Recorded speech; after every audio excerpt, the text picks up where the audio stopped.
Amis auditeurs, nous retrouvons le père Biagio Virgiti, prêtre corse incardiné à Madagascar et actuellement à la paroisse Bonne Nouvelle à Paris, pour la parole de ce dimanche.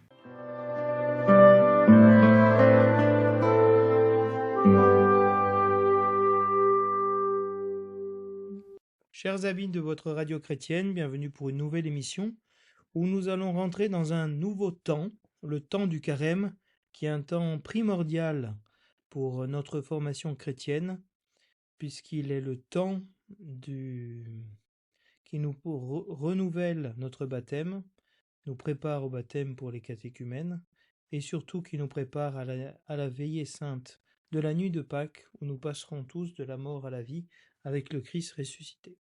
Commençons sans plus tarder par la proclamation de l'évangile de ce premier dimanche de carême. De l'évangile selon saint Marc. En ce temps-là, Jésus venait d'être baptisé. Aussitôt, l'Esprit le pousse au désert, et dans le désert, il resta 40 jours. Tenté par Satan, il vivait parmi les bêtes sauvages, et les anges le servaient.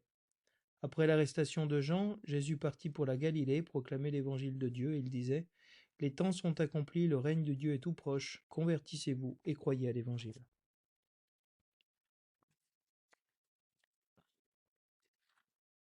Du livre de la Genèse. Dieu dit à Noé et à ses fils : voici que moi j'établis mon alliance avec vous, avec votre descendance après vous, et avec tous les êtres vivants qui sont avec vous, les oiseaux, le bétail, toutes les bêtes de la terre, tout ce qui est sorti de l'arche. Oui, j'établis mon alliance avec vous. Aucun être de chair ne sera plus détruit par les eaux du déluge. Il n'y aura plus de déluge pour ravager la terre. Dieu dit encore : voici le signe de l'alliance que j'établis entre moi et vous, et avec tous les êtres vivants qui sont avec vous pour les générations à jamais. Je mets mon arc au milieu des nuages, pour qu'il soit le signe de l'alliance entre moi et la terre. Lorsque je rassemblerai les nuages au-dessus de la terre, et que l'arc apparaîtra au milieu des nuages, je me souviendrai de mon alliance qui est entre moi et vous, et de tous les êtres vivants. Les eaux ne se changeront plus en déluge pour détruire tout être de chair.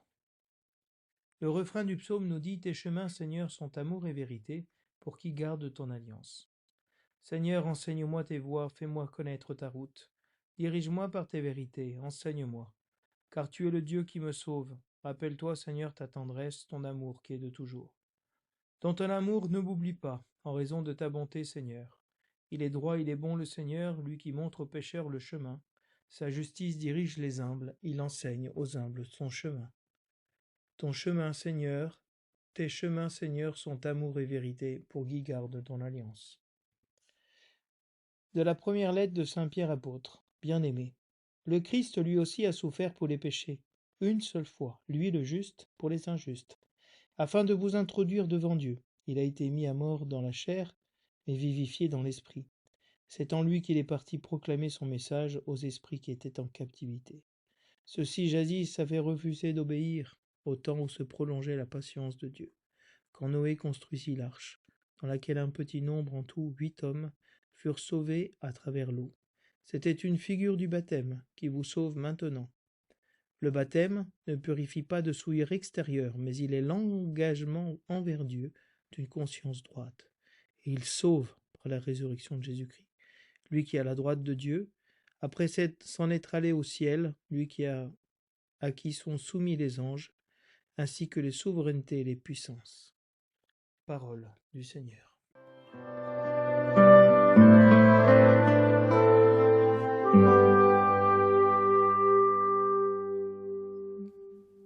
Avant de rentrer dans le thème de ce dimanche et commenter les lectures, je voudrais vous lire ce que dit la liturgie du temps du carême pour comprendre quelles sont les clés liturgiques de ce temps, de comprendre quelle orientation l'Église a voulu donner à ce temps du carême aussi à travers les lectures. Le temps du carême, nous disent les prénotantes de l'introduction au lectionnaire, est ordonné à la préparation de la célébration de Pâques.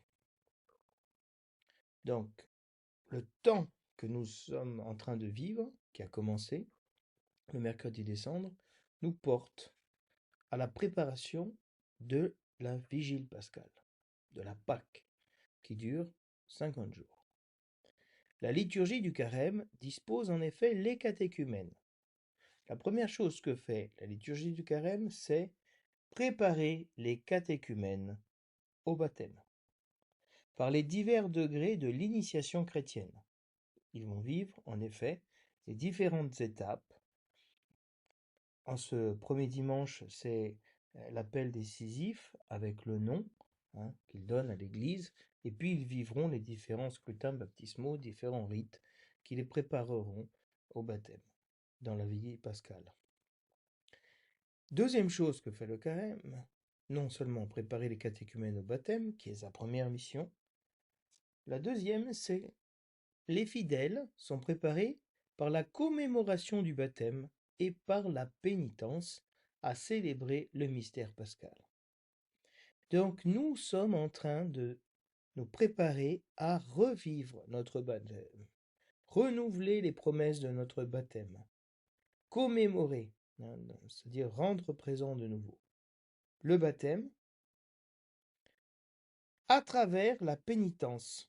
La pénitence peut être un terme un peu moyenâgeux pour certains, c'est essentiellement en termes bibliques le signe de la conversion, c'est-à-dire faire des actions qui nous mortifient, qui mettent à mort notre vieil homme, par amour pour Jésus-Christ, de manière à manifester notre désir de conversion, non pas extérieur, mais intérieur.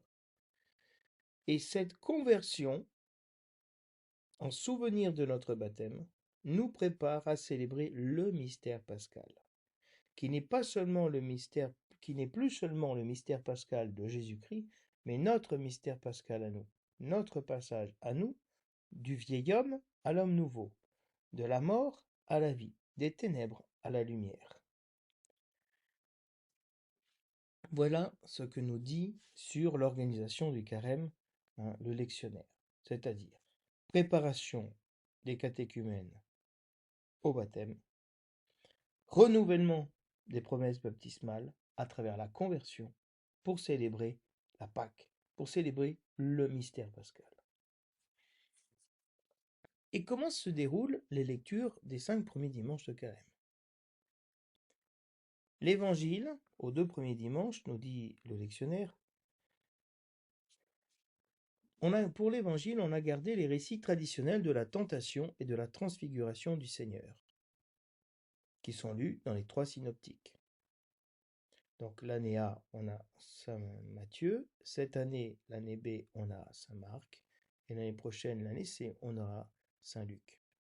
Et ce carême-là, on l'appelle le carême mathéen, c'est-à-dire la tentation et la transfiguration. Après l'année A, on a d'autres lectures pour les dimanches qui restent, comme la Samaritaine, l'aveugle de naissance et Lazare. Et donc, ces évangiles baptismaux sont si importants qu'on peut les utiliser aussi pendant les années B et C, surtout quand il y a des catéchumènes.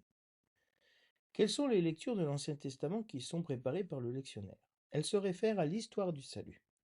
Donc on va voir en quoi la première lecture qui est proclamée ce dimanche, à travers la figure de Noé, se réfère à l'histoire du salut. Pourquoi faire mémoire de l'histoire du salut, qui est un des thèmes fondamentaux de la catéchèse de carême? L'Église, à travers la parole qu'elle annonce, elle transmet aussi sa catéchèse, c'est-à-dire l'enseignement qu'elle veut donner aux baptisés ou aux catéchumènes. Chaque année, la série des lectures évoque les principales étapes de cette histoire, des origines à la promesse de la nouvelle alliance, en particulier avec Abraham le 2e dimanche et l'Exode le 3e dimanche. Donc nous, ce premier dimanche, on aura la figure de Noé, donc des origines, avec la promesse de l'alliance, avec toutes les nations qui est faite justement dans le récit de Noé. Les deuxièmes lectures ont été choisies en correspondance avec les 2 autres lectures. Donc, la lecture de Pierre a été choisie pour éclairer et l'Évangile et la première lecture avec Noé. Et en tant que possible, de manière à assurer un lien entre elles. Donc, je vous ai donné ces principes qui ne sont pas les miens, qui sont ceux du lectionnaire, qui nous aidera à l'interpréter correctement. Donc, on voit bien que le thème de ce dimanche est celui du baptême, à travers la première lecture de Noé, la deuxième lecture qui illustre justement Noé, et l'alliance qui est faite avec Noé, on la retrouve dans l'Évangile à travers la victoire de Jésus-Christ sur le péché, sur Satan, et qui est servie par les anges. Un signe de cette alliance renouvelée dans un état qu'on appelle préternaturel, c'est-à-dire avant que la nature de l'homme ait connu le péché, c'est-à-dire la communion avec toutes les bêtes sauvages et avec les anges. Et on a cet appel à la conversion, cet appel à la pénitence, cet appel au repentir qui est présent dans l'Évangile. Les temps sont accomplis, le règne de Dieu est trop proche, convertissez-vous et croyez à l'Évangile. Donc dans ce dimanche, nous avons cet évangile des tentations, mais cet évangile des tentations chez saint Marc qui est à comprendre en clé baptismale, comme le temps où le catéchumène va, comme Jésus-Christ, être poussé au désert, où le chrétien est poussé au désert pour combattre contre Satan et être tenté 40 jours. 40 jours de carême, 40 jours de tentation. Mais qu'est-ce qui nous attend à la fin de ces 40 jours? La victoire. Et rentrer dans un état paradisiaque qui est celui d'être servi par les anges et même par les bêtes sauvages. C'est-à-dire d'être en communion même avec ceux qui sont les plus féroces à notre égard.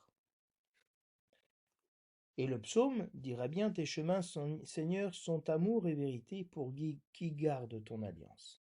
Cette alliance qui est manifestée dans l'Évangile entre Dieu et l'homme et que même Satan n'arrive pas à briser, cette alliance qui doit être renouvelée par une métanoïa, un changement de mentalité, un changement de direction et une adhésion complète à l'Évangile, cette alliance est un chemin de 40 jours. On parle du chemin de carême, où le Seigneur nous fait connaître ses voies et on lui demande de nous aider à lui être fidèles, parce que c'est lui qui montre aux pécheurs le chemin, nous dit le psaume. Et donc cette alliance que Dieu fait avec Noé, Noé qui est l'image du patriarche avant le déluge et pendant le déluge, et le déluge est l'image du baptême, où va être noyé dans les eaux de la mort, dans les eaux formidables, le vieil homme, l'homme violent, toute cette méchanceté de l'homme qui grandissait, et qui a noyé l'humanité pour que ressorte une humanité nouvelle à travers Noé et sa famille. Et donc Dieu a établi avec Noé et avec toute chair et toute sa descendance une alliance, une bérite en hébreu. La bérite, c'est l'alliance, le indissoluble dont Dieu prend l'initiative pour faire l'homme à son image comme à sa ressemblance. Et donc cette alliance que Dieu fait, c'est la cessation de toute violence de la part de Dieu. Donc ce n'est pas Dieu qui tente l'homme, comme dit saint Jacques. L'homme est tenté par ses propres convoitises. Et donc l'Esprit Saint va pousser Jésus-Christ au désert pour être tenté et non pas pour succomber au péché, mais pour vivre cette tentation et cette victoire. Et Dieu, dans cette lecture, ne veut pas détruire l'humanité nouvelle. il veut la soutenir. Et c'est exactement ce que fera l'Esprit en nous. Hein.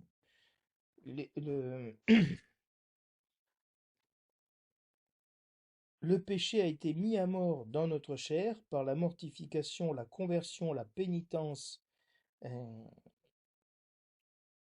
chrétienne pour faire vivre en nous l'Esprit du Christ. Et Jésus-Christ, nous dit saint Pierre, est allé même prêcher cette conversion aux esprits qui étaient en captivité, quand il est descendu aux enfers, et non pas à l'enfer. Ceux qui avaient refusé d'obéir, surtout au temps de Noé, ceux qui avaient refusé cet appel à conversion. Encore 40 jours, et il y aura le déluge. Encore 40 jours,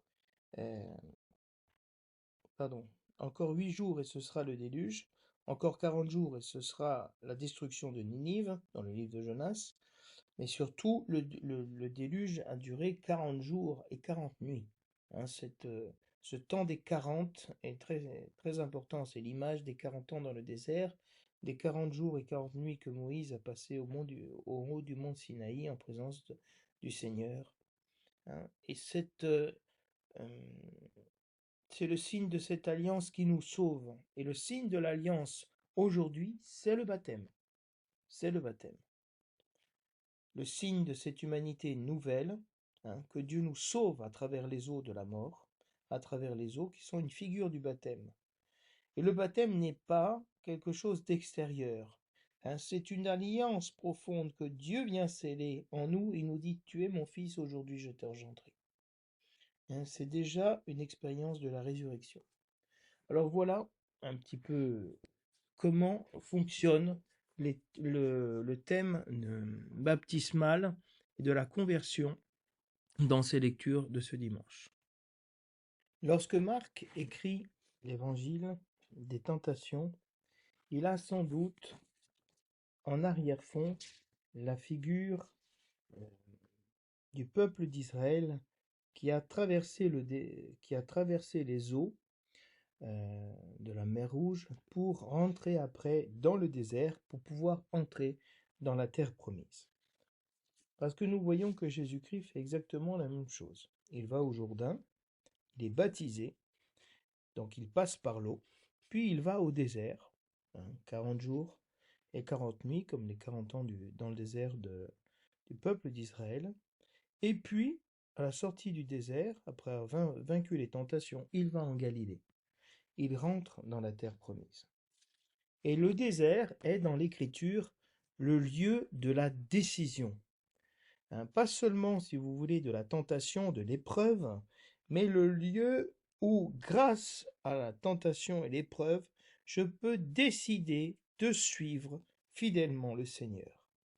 Et le baptême est une renonciation à Satan, à ses séductions, une renonciation au péché et une renonciation à ce que ce soit le vieil homme qui vive en nous et qui nous fasse faire des œuvres de mort. Donc, le temps du désert que nous allons vivre est un temps de décision dans ce temps de carême. De choisissez qui vous voulez servir aujourd'hui. Est-ce que vous voulez choisir les idoles de l'Égypte ou vous voulez choisir le Seigneur votre Dieu? Le temps du carême nous rappelle qu'il y a une décision profonde dans notre être chrétien qui est de choisir le Seigneur. Donc, le désert, c'est le temps de la décision, le temps où Dieu va épouser son peuple. Et 40, c'est très intéressant parce que c'est le temps de la gestation, des 40 semaines, si je ne me trompe pas, pour l'enfantement, pour l'engendrement. Et donc c'est un temps dans lequel Dieu va engendrer des enfants à la vie nouvelle. Donc, l'évangile commence en nous disant que Jésus venait d'être baptisé. Aussitôt. Donc il y a un lien immédiat entre le baptême et le fait que l'Esprit Saint expulse Jésus au désert. C'est le même terme qui est utilisé dans Saint Marc pour ekbalo, veut dire chasser. Quand Jésus chasse les démons, à 11 reprises, il va dire il chasse les démons, il les expulse, ekbalo. Et puis, quand il va chasser Jésus au désert, le pousser au désert ou l'expulser au désert, c'est le même terme. C'est intéressant parce que c'est un terme qui est lié au combat contre les forces du mal, toujours de la part de Jésus-Christ. Ce combat, c'est Jésus-Christ qui le mène contre les forces du mal. Donc, l'Esprit Saint pousse au désert. Il resta 40 jours tenté par Satan. Ici, ce sont 40 jours de tentation. Dans les autres synoptiques, il jeûne pendant 40 jours et à la fin, quand il a faim, quand il est épuisé, là il est tenté. Non, pour Marc, la tentation, c'est tous les jours, 40 jours, durant. On est vraiment au pilon. Hein. Et c'est l'image du baptême et de notre vie. Nous sommes tentés tous les jours, avec les mêmes tentations qu'a eu Israël dans le désert. Et que Marc, par brièveté, par le sens de la concision, et parce que son auditoire connaissait l'Ancien Testament, ne va pas répéter les 3 types de tentations. Et donc, tenté par Satan, Jésus vivait parmi les bêtes sauvages et les anges le servaient. C'est-à-dire la victoire sur les tentations, c'est justement ce retour à l'être originel, au nouvel Adam, à cet Adam de l'origine. Mais Jésus-Christ est le nouvel Adam parce que l'ancien Adam a péché, a succombé à la tentation. Le nouvel Adam qui est Jésus-Christ ne succombe pas. Il vainc la tentation.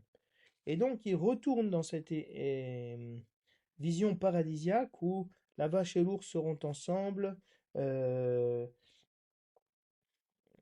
panthère s'étendra près du chevreau, le lion et le bœuf mangeront ensemble, l'enfant mettra sa main sur le trou du cobra, du serpent venimeux, et il n'y aura plus de mal.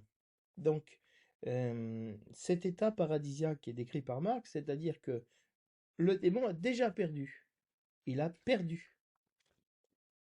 Et ça le manifestera, il le manifestera dans les chapitres qui suivront, puisqu'il expulsera les démons, il guérira les lépreux, etc. Et donc il est servi par les anges. Cette possibilité de cohabiter avec, cette cohabitation pacifique avec les êtres féroces, c'est l'image de l'homme nouveau.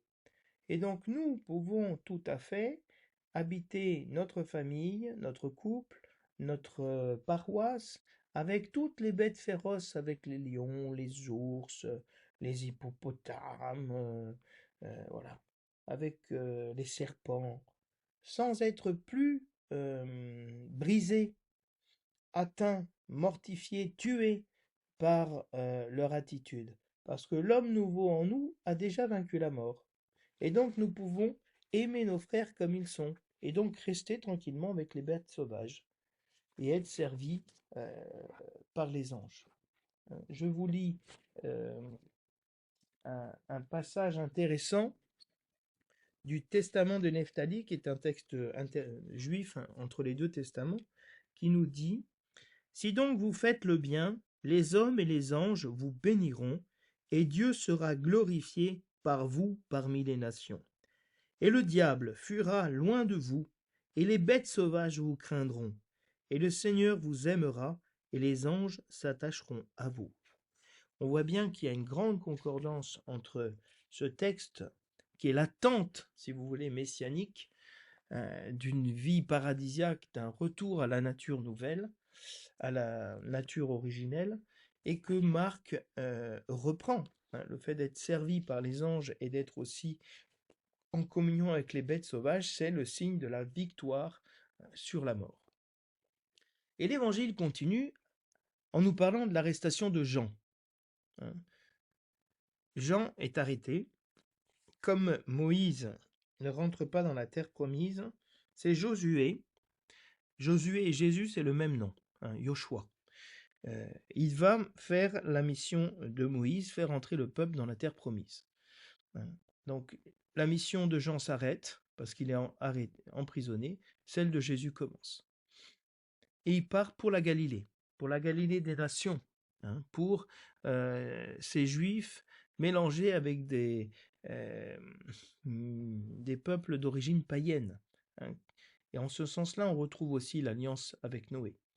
Et il va proclamer l'évangile de Dieu, la bonne nouvelle, la nouvelle qui fait du bien, que les temps sont accomplis. Il y avait le temps du repentir, puis le déluge. Et il y a ici, le temps maintenant est accompli, c'est maintenant le jour favorable, c'est maintenant le jour du salut. Le règne de Dieu est arrivé, il est proche, il est aux portes. Donc la présence de Dieu se fait à travers Jésus-Christ. Et quand Jésus-Christ arrive, on est appelé à se convertir, à se métanoïété, dit le grec, changer de mentalité. On a déjà eu cette lecture il y a quelques semaines lors du début du temps ordinaire, le deuxième dimanche du temps ordinaire où on avait le début de la prédication de Jésus-Christ.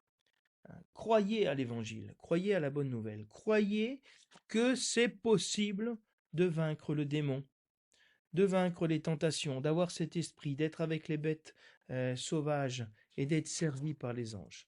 Hein. On a cet appel véritablement à croire à cette bonne nouvelle qui est en train de germer à l'intérieur de nous à travers le baptême.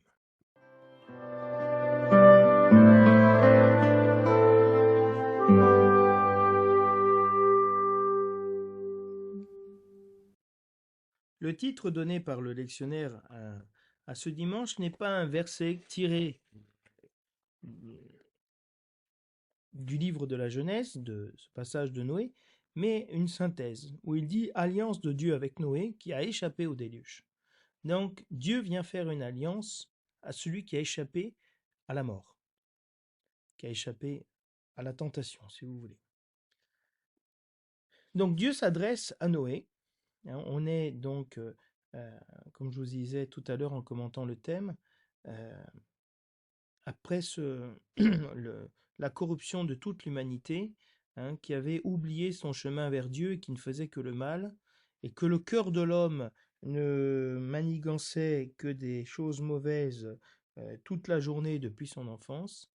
Face à ce constat, Dieu va noyer l'humanité violente, pécheresse, mauvaise dans les eaux, en les appelant à la conversion à travers un signe fort qui est celui d'un homme comme Noé qui va construire une arche énorme dans une plaine très loin de la mer. Et ils ne vont pas comprendre ce qui est en train de se passer, ils vont se moquer de cet homme, et le déluge va arriver, et ils vont tous être noyés, sauf Noé, sa famille et tous les animaux, toute la création qui va être sauvée dans l'arche. On voit en ce sens-là, si vous voulez, un lien entre l'Évangile et la première lecture, qui a vraiment un désir de sauver hein, toute la création. Et cette alliance, justement, elle sera non seulement avec vous, c'est-à-dire Noé et ses fils, non seulement avec votre descendance, mais avec tous les êtres vivants qui sont avec vous, les oiseaux, le bétail, toutes les bêtes de la terre, tout ce qui est sorti de l'arche. Donc cette alliance, l'alliance noachique, c'est-à-dire qui vient de Noé, faite avec Noé, elle est pour toute l'humanité, toute la création. Et donc on comprend bien ce lien où le baptême renouvelle l'être de l'homme et le met en communion avec toutes les bêtes, tous les animaux, y compris les bêtes sauvages, les bêtes féroces. Hein. Ce terme bête féroce dans l'Évangile est repris justement pour parler du Léviathan et de tous les animaux un peu mythiques, mauvais. Hein. Et donc cette alliance, elle est avec toute chair, avec toute la création, parce qu'il y a une communion. Le péché a brisé la communion avec Dieu, la communion avec l'autre, la communion avec nous-mêmes et la communion avec toute la création. Donc, ici, à travers les eaux du baptême, les eaux du déluge, Dieu renoue cette communion avec toute la création, et cette alliance qu'il fait, il l'a fait avec toute chair, toute créature. Et Dieu va donner un signe de cette alliance, hein, entre moi et vous, entre tous les êtres vivants qui sont avec vous, pour toujours. Je mets mon arc dans les cieux. L'arc, c'est l'image de la guerre. Hein. Marduk, le dieu mésopotamien, était un chasseur, un lutteur. Hein. Et donc, on le voit représenté avec un arc. Dieu va déposer son arc. Il va accrocher l'arc au mur. Hein, comme en Corse, quand euh, on rentre de la chasse, on enlève les cartouches et on pose le fusil au mur. On accroche le fusil au mur. C'est-à-dire la guerre est finie. Il est là, hein, on peut le prendre, mais on le laisse. Un signe que Dieu cesse de lutter, de combattre contre son peuple. Il met son arc dans les nuages. Voici le signe de l'alliance. Et donc, cet arc dans les nuées est devenu l'arc-en-ciel, si vous voulez. C'est cet arc de toutes les couleurs, hein, qui vient justement après la pluie, hein, ou pendant la pluie des fois, avec la lumière du soleil. Donc la lumière de Dieu fait briller dans le ciel cette alliance avec nous et avec toute chair. Hein. Et ces eaux ne seront plus jamais des eaux de mort pour détruire toute chair. Ce seront des eaux de vie. Donc le catéchumène qui se prépare au baptême ou le chrétien qui revit son baptême est appelé à voir qu'il est passé par des eaux de vie. Hein, des eaux qui mettent à mort le vieil homme mais qui font vivre l'homme nouveau. Alors pour cela le psaume répondra: tes chemins, Seigneur, enseigne-moi, hein, tes chemins, à garder ton alliance, parce que tes chemins sont amour et vérité. La tentation est amour, la tentation est vérité, oui, parce que elles sont le signe de cette alliance que Dieu fait non seulement avec nous, mais en nous. Et donc le psalmiste répond: enseigne-moi tes voies, enseigne-moi à garder justement, comme Noé, la voie de Dieu, à ne pas retourner dans la voie mauvaise. Rappelle-toi ta tendresse, ton amour, ne m'oublie pas. Parce que toi, tu es bon, Seigneur. Tu montres aux pécheurs le chemin. Voilà, ce temps du carême, c'est un temps de conversion, où on est appelé à changer d'attitude. Le jeudi saint dans l'Église primitive, c'était le moment où on réintégrait les chrétiens, l'évêque réintégrait les chrétiens dans la communauté chrétienne après une année, plusieurs années de pénitence et d'exclusion de la communauté. Vous pouvez certaines fois même plus écouter la parole de Dieu. Ils étaient appelés à vivre un choix radical de couper avec le monde pour revenir à Dieu. Donc Dieu montre aux pécheurs le chemin. Il dirige les humbles. Voilà, il a montré à Jésus-Christ le chemin, il l'a poussé au désert. Et Pierre nous dira, à travers le titre donné par le lectionnaire qui est tiré de l'épître de Pierre, le baptême vous sauve maintenant. Qu'est-ce qui me sauve de la tentation? Le baptême. C'est-à-dire la victoire est déjà là. Nous, très souvent, nous vivons, à cause du manque d'initiation chrétienne et d'avoir grandi dans une foi adulte, nous pensons que la tentation est une mise à l'épreuve, est un châtiment, parce que nous ne sommes pas assez parfaits, parce que... Non, non, pas du tout. C'est pas ça. C'est un acte d'amour que Dieu nous donne, la tentation et l'humiliation, pour ressembler à son Fils Jésus-Christ et pour faire l'expérience en nous de la présence de Dieu qui remporte la victoire sur la tentation, sur le tentateur. Donc c'est un changement complètement copernicien, hein, de mentalité, de voir la tentation comme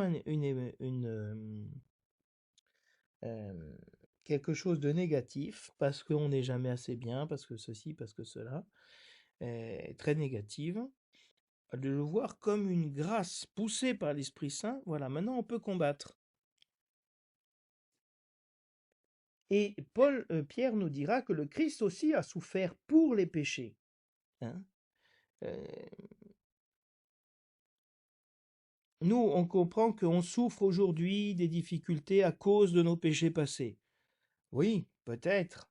Mais surtout, Dieu nous donne de souffrir aujourd'hui après le baptême, non plus à cause de nos péchés passés, mais pour les péchés, c'est-à-dire pour racheter les hommes de leurs péchés, pour communier au mystère du Christ, au ministère du Christ, de sauver l'homme.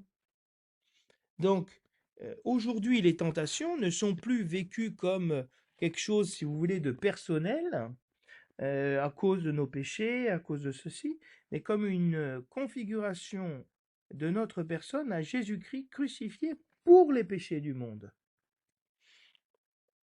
Jésus-Christ a souffert une seule fois, hein, et lui qui était juste, il a souffert pour les injustes que nous sommes. Pourquoi faire? Pour nous introduire devant Dieu, c'est-à-dire rétablir cette alliance avec Dieu, nous mettre à la présence de Dieu. Et si Jésus-Christ a été mis à mort dans la chair, il a été vivifié par l'Esprit. Son corps est mort, mais l'Esprit de Dieu est rentré dans son corps et l'a ressuscité de la mort. Et donc, pourquoi Pierre nous dit cela dans cette catéchèse baptismale que fait l'épître de Pierre? Parce que c'est ce que Dieu va faire en nous, mettre à mort le vieil homme pour insuffler en nous l'Esprit Saint pour que vive l'homme nouveau. Et donc, Jésus-Christ est allé même proclamer, comme je vous disais tout à l'heure, son message aux enfers, à ceux qui avaient, à l'époque de Noé, refusé d'obéir, avaient rejeté cette alliance avec Dieu, n'avaient pas compris ce qui se passait. Donc Dieu fait une alliance même avec ceux qui l'ont refusé. Il va les chercher, les appeler à la conversion. Pour nous, c'est un grand signe d'espérance. Pour nous et pour les personnes autour de nous qui peut-être ne veulent pas de Jésus-Christ, et de ne jamais cesser d'espérer. De ne jamais cesser d'aller vers eux pour que le Seigneur les touche. 8 personnes ont été sauvées à travers l'eau. Et Pierre nous dit, c'était une figure du baptême qui vous sauve maintenant. Le salut que Dieu nous donne, c'est pas il y a 10 jours, il y a 1 an, il y a 40 ans quand j'ai été baptisé. C'est maintenant, c'est-à-dire le baptême est efficace, il agit, il est l'alliance de Dieu avec nous. Et Pierre nous dira, attention, le baptême n'est pas comme dans le judaïsme une purification de souillure extérieure pour pouvoir entrer dans le temple et prier le Seigneur. Non, c'est pas nous purifier de choses extérieures, nous rendre agréables aux yeux de tous. Non, c'est nous convertir profondément à l'intérieur de nous-mêmes, un engagement envers Dieu d'une conscience droite, c'est-à-dire d'aimer le Seigneur de tout notre cœur, de toute notre force et de tout notre esprit. Vraiment, pour faire la volonté de Dieu, faire le bien. Et ce baptême nous sauve par la résurrection de Jésus-Christ. Parce que dans le baptême, si nous sommes morts avec lui nous vivons. Nous vivrons, dit saint Paul. Donc nous sommes ensevelis dans les eaux de la mort pour ressusciter avec lui. Et donc cette résurrection nous sauve. Et Jésus est à la droite de Dieu, il est allé au ciel, là où Dieu a posé son arc. Donc l'arc a été posé dans le ciel et Jésus-Christ s'est assis à la droite du Père. Donc Jésus-Christ est le signe de l'alliance nouvelle et éternelle qui a été versée pour nous, à travers son sang. Et lui qui a soumis les anges, les souverainetés, les puissances. Donc Jésus-Christ a pouvoir sur tout, sur le démon et ses anges, mais aussi sur tous les anges qui le servent. Donc vous voyez comment la parole de ce dimanche, elle est en écho constant. Entre la première lecture, l'évangile, le psaume, la lecture de Pierre pour nous nous réconforter et nous montrer que nous sommes sur le bon chemin en allant vers la Pâque et vers notre baptême. Bon dimanche à tous, bon carême et à la semaine prochaine.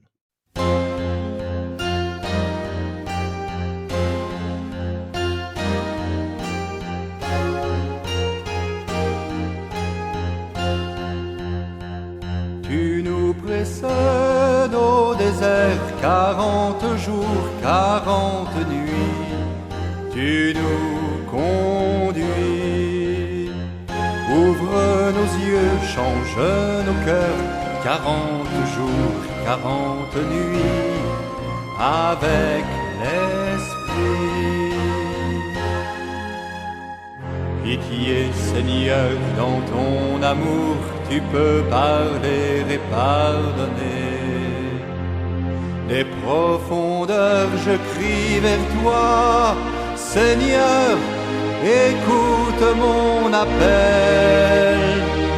Conduis mes pas jusqu'à la Pâque.